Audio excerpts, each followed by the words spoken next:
கர்த்தருடைய நல்ல நாமம் உயர்த்தப்படுவதாக. யாத்ராகமம் 33 15 உம்முடைய சமூகம் என்னோடு கூட செல்லாமற் போனால் எங்களை இவ்விடத்திலிருந்து கொண்டு போகாதிரும் என்று மோசே தேவ சமூகத்தை வாஞ்சிக்கிறவனாயிருக்கிறான். உம்முடைய சமூகம் எனக்கு முன்பாக செல்லும் என்று சொல்லி அதற்கு முந்தின வசனத்திலே தேவன் சொல்கிறார். அந்த 15 மோசே சொல்கிறார், உம்முடைய சமூகம் என்னோடு கூட செல்லாமற் போனால் என்னை விடத்திலிருந்து கொண்டு போகாதிரும் என்று சொல்லி தெய்வ சமூகத்தை அங்கு வாஞ்சிக்கிறவனாயிருக்கிறான். ஏனென்றால் தேவன் நம்மோடு கூட இருப்பதினால்தான் நாம் இந்த உலகத்திலே விசேஷமானவர்களாக பார்க்கப்படுகிறோம் என்ற உண்மையை அவன் அறிந்திருந்தான். இந்த மோசே 18 உம்முடைய மகிமையை எனக்கு காண்பித்தரலும் என்று கேட்கிறான். தேவ சமூகத்தை, தேவ மகிமையை வாஞ்சிக்கிற இந்த மோசேயை போன்ற இந்த அனுபவம் நம் ஒவ்வொருவருக்குள்ளே வர வேண்டும். நாம் தேவனிடத்திலே அன்பு கூறுகிறவர்களாய் இருந்தால் நிச்சயமாக தேவ சமூகத்தை, தேவ மகிமையை நாம் வாஞ்சிப்போம்.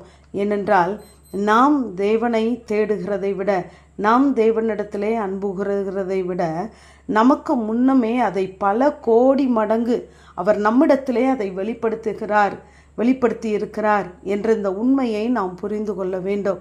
அப்படி நாம் புரிந்து கொள்வோமானால் நிச்சயமாகவே நாம் செல்லுகிற இடமெல்லாம், நாம் இருக்கிற இடமெல்லாம் நாம் தெய்வ சமூகத்தை பிரதிபலிக்கிறவர்களாக இருப்போம். தெய்வ சமூகத்தை, தெய்வ மகிமையை நாம் வாஞ்சிக்கிறவர்களாக இருப்போம். நம்முடைய வாழ்க்கையிலே தெய்வ சமூகத்தை, தெய்வ பிரசன்னத்தை காட்டிலும் உலக உறவுகள் நமக்கு மகிழ்ச்சியை, சந்தோஷத்தை தருகிறதா இருக்குமானால், இல்லாவிட்டால் உலக காரியங்கள், உலக மேன்மைகள் நமக்கு பெரிதாய் தெரியுமானால் நாம் தேவ சமூகத்தை விட்டு இன்னும் தள்ளியே நிற்கிறோம் என்பதை நாம் புரிந்து கொள்ள வேண்டும்.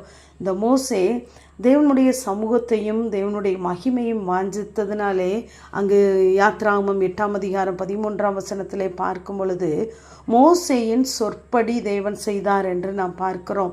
அந்த அளவிற்கு தேவனோடு கூட ஒரு உறவுள்ளவன், அவருடைய சமூகத்திலே தங்கியிருக்க நாடின இந்த மோசே, அவர் சொல்லுகிறார், இந்த மோசேயின் வீட்டில் எங்கும் உண்மையுள்ளவன் என்று சொல்லுகிறார். ஒரு நேரத்திலே ஜனங்கள் மோசேக்கு விரோதமாக எழும்புகிறார்கள், அங்கு அருவருப்பான காரியங்களை செய்கிறார்கள். அப்பொழுது தேவன் இந்த ஜனத்தை அழிக்கப் போகிறேன் என்று சொன்னவுடனே மோசே சொல்லுகிறான், இந்த ஜனத்தை விட்டுவிடுங்கள், என் பெயரை கிறுக்கி போடுங்கள் என்று தேவ சமூகத்திலே ஜனங்களுக்காக பரிந்து பேசுகிறவனாய் இருந்தான். அப்போ இந்த ஜனங்கள் பேசும்போது இந்த மோசேயை பாதித்தது. ஆனால் ஆரோனும் மிரியாவும் அவனுக்கு விரோதமாக பேசுகிறார்கள். உறவுகள் அவருக்கு விரோதமாக பேசும் பொழுது அது அவரை பாதிக்கவில்லை. ஏனென்றால் அந்த நேரம் அவருடைய சமூகத்தை, அவருடைய பிரசன்னத்தை அறிந்தவராகவே இருந்தார். ஆகவே அப்படிப்பட்ட மோசேயை போல நாம் இருக்க வேண்டும். மலைகள் விலகினாலும், பர்வதங்கள் நிலை பெயர்ந்தாலும் அது நம்மை பாதிக்கக்கூடாது. ஆனால் கர்த்தருடைய கிருபை நம்மை விட்டு விலகுமானால் அது நம்மை பாதிக்க வேண்டும். அப்படிப்பட்ட தேவ பிரசன்னத்தை, தேவ சமூகத்தை நாமும் நாடுகிறவர்களாக இருக்க வேண்டும். அதை சங்கீதக்காரன் சொல்லும் பொழுது, எனக்கு ஆனந்த மகிழ்ச்சியாக இருக்கிற தேவனிடத்திற்கு பிரவேசிப்பேன் என்று 43 சங்கீதம் 4 சொல்கிறார். ஆகவே கர்த்தருடைய சமூகத்திலே நமக்கு பரிபூர்ண ஆனந்தமும் நித்திய பேரின்பமும் இருக்கிறது.